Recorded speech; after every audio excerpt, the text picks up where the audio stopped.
In the heart of Africa lies a hidden kingdom called Endora, surrounded by mountains that shine under the sun like gold. Here, 5 tribes ruled the elements: red, yellow, blue, green, and orange. Each tribe was led by a young woman gifted with the strongest form of her people's powers. They were not just leaders, they were protectors, chosen by the ancient spirits to balance nature. Welcome to another magical African story. If this is your first time watching our channel, please like, subscribe, and comment where you are watching from. This story takes place in a land where colors hold power, where each tribe is born with gifts that shape nature itself. The red tribe controlled fire, fierce and unstoppable. Their leader, Zara, had flames that could melt iron and light up the darkest night. The yellow tribe ruled wind and climate, and their leader, Ariel, could calm storms or summon hurricanes with her hands. The blue tribe, led by Mira, commanded water and all liquids, shaping rivers and seas. From the green tribe, Leah brought life to plants and forests, making the dry land bloom again. And the orange tribe, led by Nora, held the most mysterious and feared power, life and death itself. Nora could heal a dying man or take a life with one touch. And she could also borrow powers from others for a short time. But deep in the shadow of Mount Oko, a 6th tribe moved in silence. They wore black, lived away from light, and were feared across Endora. No one knew their full powers, but legends said they could control shadows and minds. Their presence alone made the skies darken. The 5 tribes believed peace would last forever, but destiny was already setting their hearts on fire, for soon color would rise against color, and the fate of Endora would change forever. The morning sun rose above Endora, painting the mountains in gold. It was a special day, the day of the great gathering, when the 5 tribes met to renew their peace oath. Drums echoed across the valleys as people from every color tribe marched toward the sacred field. The ground shimmered with symbols that glowed in red, yellow, blue, green, and orange. Each tribe was led by young women gifted with the strongest form of her people's powers. They were not just leaders, they were protectors, chosen by the ancient spirits to balance nature.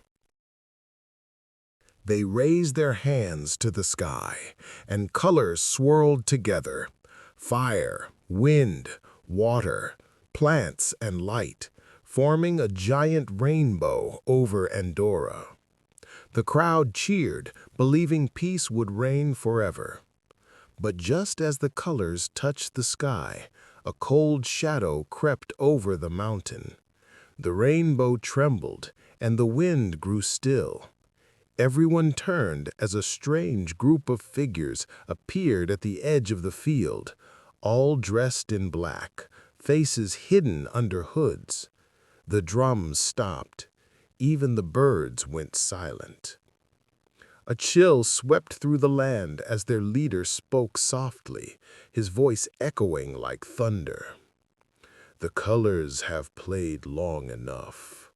Now the shadows will rise. The celebration turned into fear, and from that moment, peace began to fade.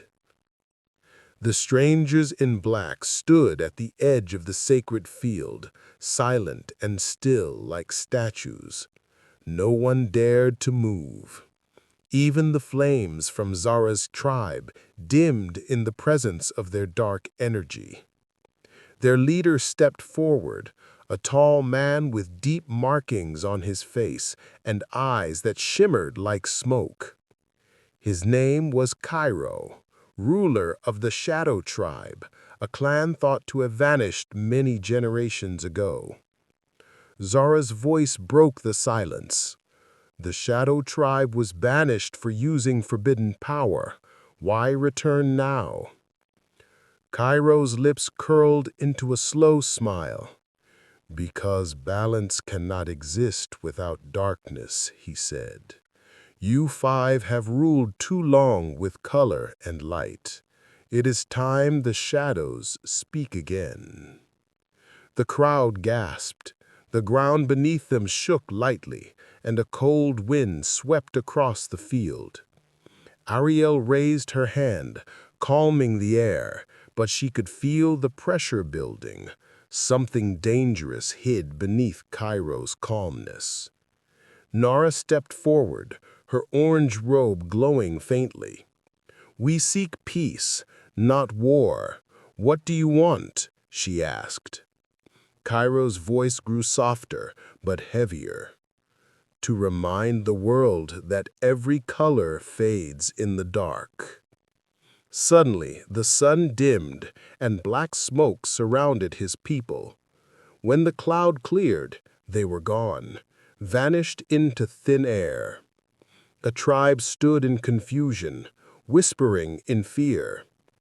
That night, the five leaders gathered in the Hall of Spirits to discuss what had happened. The elders warned them that the shadows were restless and that a storm of power was coming.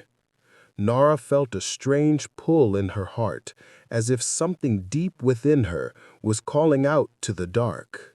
She tried to hide it, but Ariel noticed.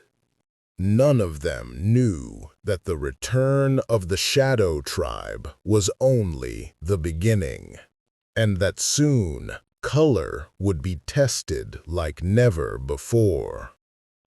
That night, the land of Endora slept uneasily. The stars were dim, the moon half hidden behind restless clouds. Inside her tent, Nora, the leader of the Orange Tribe, tossed and turned. Her power, the balance between life and death, had never failed her before. But now she felt something strange inside, like a whisper calling her name from far away. She rose quietly and stepped out into the open field. The night was cold, and the wind carried soft voices, whispers that seemed to come from the shadows. Nora, you are not one of them. Come to us. The voice sounded familiar yet distant. She froze, her eyes scanning the darkness. From behind a tall tree, a faint glow appeared. Not orange, not red, but black with a faint shimmer. She moved closer and saw a shadow mark drawn on the ground, the same mark worn by Cairo and his people. The moment she touched it, the mark flared, and a vision filled her mind. A burning field, colors fading, and a dark figure standing alone as all five tribes fell before him. Nora gasped and stumbled back, her heart pounding. Meanwhile, in the Hall of Spirits, the other leaders gathered again. Zara was restless, pacing back and forth, her fiery robe glowing with sparks. Ariel tried to calm her, but the winds were uneasy too.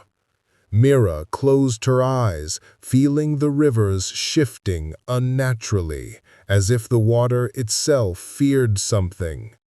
Leah, sitting quietly, noticed plants around the hall beginning to wilt, a sign that death had touched the land. When Nora returned at dawn, her eyes were tired and her energy was fading. She didn't tell them what she saw. She only said softly, "The shadows are coming sooner than we think." Outside, the mountains echoed with a distant growl, not from any animal, but from the earth itself. Something old had awakened. The next morning came with no song from the birds and no warmth from the sun. The air hung heavy over Endora. Zara, the leader of the Red Tribe, stood on a high cliff overlooking her people. The flames in her hands flickered weakly. Even fire seemed afraid. She clenched her fists and said to herself, "If the shadows want war, they will find fire waiting." Ariel from the Yellow Tribe soon joined her, riding the wind like a golden bird. She landed softly beside Zara, her bright robe flowing with the breeze. "You're too tense," she said gently. "Fire burns hotter when fed by anger." Zara turned sharply. "And wind spreads it faster," she replied. The two had always respected each other, but they were opposites.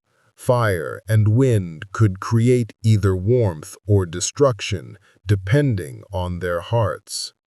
Suddenly, a red smoke rose from the valley below. The ground shook violently, and people screamed. Zara spread her arms, summoning a ring of fire to protect the Red Tribe's camp.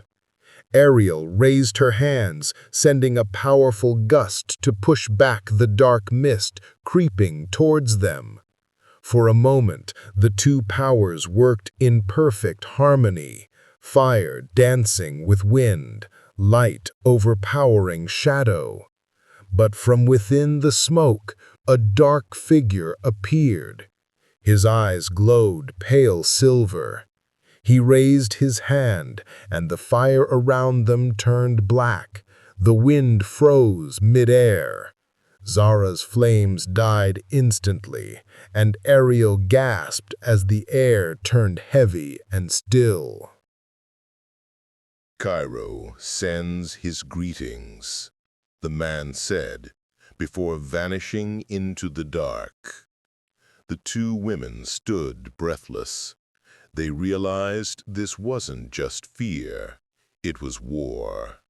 The Shadow Tribe had made their move, and Endora was no longer safe. As the sun disappeared behind thick clouds, Zara whispered, "If they can touch our powers, they can destroy us all." Far from the burning valley, deep within the calm lands of the Blue Tribe, the rivers had started to behave strangely. The waters that once sang softly now moved in restless circles, whispering in tones that only Mira, the leader of the Blue Tribe, could understand. She stood by the riverbank in her long, flowing gown, her dark skin glowing under the dim morning light. Her eyes were filled with worry. The spirits of the water were speaking, but their voices were full of fear. "The shadows move beneath us. The balance is breaking." Mira knelt and dipped her fingers into the cold stream. Immediately, a sharp image flashed before her eyes, dark waves swallowing the land, and the colors of Endora drowning under a black tide.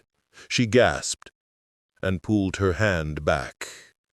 Moments later, a young messenger from the Red Tribe arrived, panting heavily. "Lady Mira, the Shadow Tribe attacked Zara's valley. They vanished, but their power is spreading. The earth trembles everywhere." Mira's calm expression faded.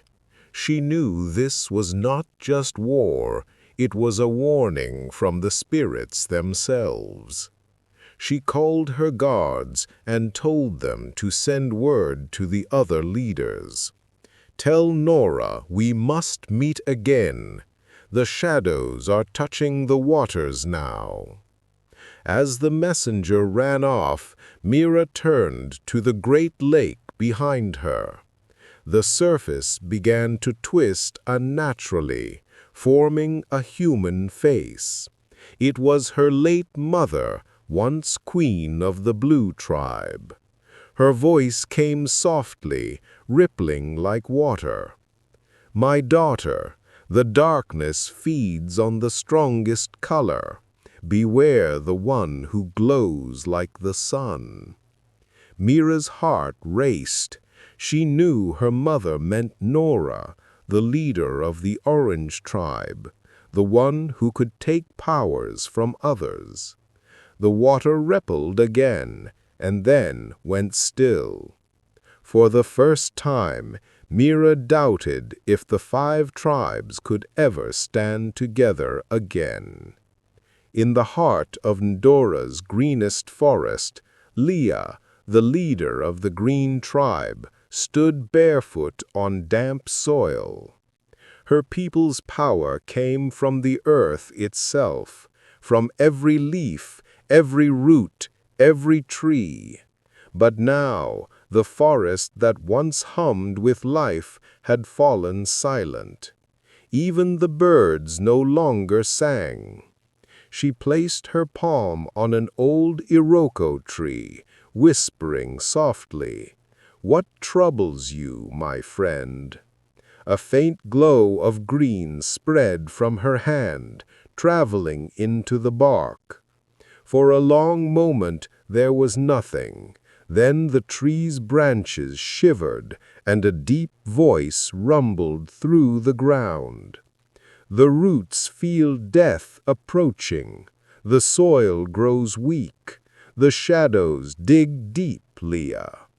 She gasped and pulled back as the vines nearby began to twist in fear. The plants themselves were crying out. Leah knew what this meant. The Shadow Tribe was not only attacking people, they were poisoning nature itself. Suddenly, Mira arrived on a wave of mist, her blue robe dripping with water. "The rivers have turned dark. The shadows move faster than we thought. We must warn the others." Leah nodded, but before they could move, the forest floor split open. Black smoke seeped from the cracks, and twisted vines emerged, no longer green, but black and lifeless. A shadow figure rose from the ground, eyes glowing dimly. It spoke in a low, broken voice. "Cairo calls. Your roots belong to the dark now." Leah's eyes flared green, and she lifted her hands. The trees around her came alive, forming a barrier of thorns. Mira raised her arms too, calling on the rivers to flood the forest edge. The 2 powers met the shadow's darkness, clashing in a burst of light and black mist. When the smoke cleared, the creature was gone, but so was half the forest. Leah fell to her knees, staring at the dying trees around her. "If the land itself can die," she whispered, "then what hope do we have left?" By sunset, the 5 leaders gathered once more inside the Hall of Spirits. The sky above Endora glowed with strange streaks of black and orange, as if fire and darkness were fighting for control. Everyone looked tired, their faces heavy with fear and confusion. Zara spoke first, slamming her hand on the stone table. "We can't keep waiting. Cairo's shadows are growing stronger. My fire can't even hold their darkness anymore." Ariel shook her head. "We can't fight blindly. The wind tells me they move through emotions, through weakness. Someone among us is being touched by them." Her words made the room fall silent. One by one, eyes turned toward Nora, the leader of the Orange tribe. Her power, life, death, and the ability to borrow others' gifts made her both feared and admired. But lately, she had grown quieter, distant, her glow dimming. Mira stepped forward carefully. "The spirits of water warned me, Nora. They said the darkness feeds on the brightest color. They said, it begins with the one who glows like the sun." Nora's heart thudded hard. She stood slowly, her orange robe shining faintly. "You think I'm one of them?" she asked, voice shaking. "I have fought beside you all since childhood. I would never betray my sisters." Leah rose too, touching Nora's shoulder gently. "We don't doubt your heart," she said softly, "but the forest itself spoke your name in fear." Zara clenched her jaw. "We can't take chances. If she's even touched by shadow, she could destroy us all without meaning to." The fire in the hall flickered as silence filled the space.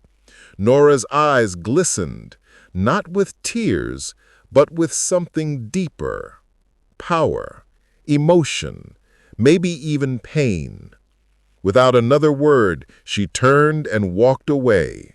Her glow faded into the night as she whispered to herself, "If they believe I'm the threat, maybe I truly am." Far away, in the darkness of Mount Oko, Cairo smiled. The first crack among the colors had begun. Nora walked alone through the empty plains outside her tribe's land. The night air was cold, but her skin burned faintly with orange light. Her mind spun with confusion. The people she had sworn to protect, the friends she had trusted, now doubted her. Each step she took made her glow weaker, her power fading with every thought of betrayal. Suddenly she heard it again, that same soft whisper that had haunted her dreams since Cairo's return. "Nora," the voice floated through the wind, gentle but dark, like smoke curling around fire. She turned and saw him standing among the shadows, Cairo, tall and calm, his dark robe moving like mist. "You shouldn't be here," Nora said firmly. "You bring death wherever you go." Cairo smiled faintly. "And you, Nora, bring both life and death. We are not so different." He stepped closer, the ground darkening beneath his feet. "Your friends fear you because they don't understand you, but I do. You are more powerful than all of them combined." Nora's eyes narrowed. "You want me to join you?" He nodded slowly. "I don't want you to join me. I want you to become what you were meant to be, balance itself. The world can't survive on color alone. Shadows are part of creation too." For a moment, his words felt true. Nora looked at her hands, glowing faintly with orange light that flickered like a dying flame. She could feel the pull between light and dark inside her, fighting for control. But then she remembered Leah's kindness, Mira's calm, Ariel's laughter, and Zara's courage. Her heart trembled. "No," she whispered, "I am not your weapon." Cairo's smile faded. "Then you will be their downfall," he said quietly, before vanishing into the mist. Nora fell to her knees, breathing hard. The shadows around her slowly crept closer, whispering her name again and again. The war between color and darkness had now found its most dangerous battleground, inside her own heart. The next morning, the Orange tribe found their leader kneeling by the river, her hands glowing weakly. Nora hadn't slept. Her eyes were tired, her face pale. The moment she stood, the ground beneath her cracked faintly, a sign that her powers were becoming unstable. The balance of life and death within her was spinning out of control. Meanwhile, word had reached the other tribes that Nora had been seen near Mount Oko, the place where Cairo's people lived. Fear spread quickly. Some called her a traitor, others believed she was cursed. Zara's fire blazed hotter than ever as she told the council, "If Nora stands with them, then she stands against us." But Leah refused to believe it. "She has a good heart," she said softly. "The forest still feels her warmth." Mira looked away. "Warmth can burn too," she whispered, remembering her mother's warning. That night, the 5 tribes gathered again in secret. Only Nora was missing. The air felt heavy, thick with worry. Ariel lifted her hand, and a soft golden breeze filled the hall. "If Nora has fallen, we must decide what to do. If her power joins Tyro's, the shadows will become unstoppable." Then, as if answering their fear, the torches went out. A low hum filled the air. The doors burst open, and there stood Nora, her orange glow pulsing violently. Her eyes flickered between light and darkness. "Don't move," Zara warned, fire lighting her hands. "Tell us where you've been." Nora's voice trembled. "I went to stop him, but he's inside me now." Her power flared uncontrollably, cracking the ground. Wind howled through the hall. Water splashed from the stone walls. Even plants in the corner twisted toward her energy. "Cairo's spirit has touched my soul," she said through tears. "If I lose control, I can destroy everything." Leah stepped closer, whispering, "Then we will hold you together." But deep inside Nora's glow, something darker was already awakening and watching. The ground of Nandora trembled as Nora's orange glow grew brighter, shaking the entire hall of spirits. The other leaders could feel her energy rising like a storm. Zara's fire flared in defense. Ariel's wind howled around her. Mira's water rippled violently, and Leah's roots coiled along the floor, trying to hold the hall together. But Nora's power was no longer just hers. It carried the pull of both life and death, and the whisper of shadows that Cairo had planted inside her. Her eyes flickered between bright orange and deep black. "Run," she said, clutching her chest. I can't stop it anymore."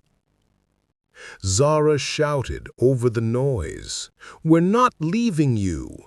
She sent the ring of fire around them, trying to contain the energy, but it only fed the flames.